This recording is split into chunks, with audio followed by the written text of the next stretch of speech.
I've been thinking about my grandma lately. The way she'd care for us all. Warm, loving, always ever so slightly worried about whether you've really had enough food. Have you really had enough food? Actually had enough food? Or do you need another slice of apple pie? I've been thinking about my grandma's infinitely caring heart and how her family crushed that heart. Over and over and over again, laughing off her anxieties, her worries stuck under the heavy weight of so many sexist labels, her thoughts ridiculed in the most cruel way. Like, she can never really be right. She can never really have much to say, just because she's a hysterical woman.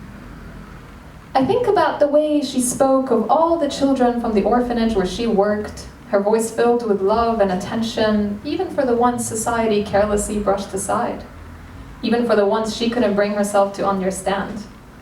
I think about one of the boys who grew up to be an alcoholic with hungry ghosts in his eyes, and the way she still treated him like a son when he came knocking on her door in the darkest days of his addiction.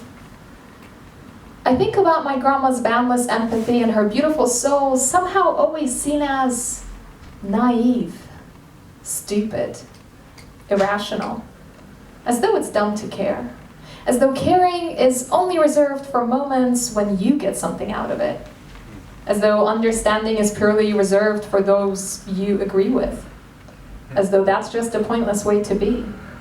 There's no place for that level of feeling in a house built on wounded masculinity, overflowing through every crack in every wall. There's no place for that level of understanding in a day and age laced with black and white thinking, where we see the slightest difference as poison for our veins.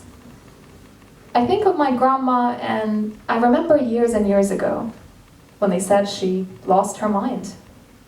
And I wonder, was it her that lost her mind? Was it them that lost their hearts? Thank you.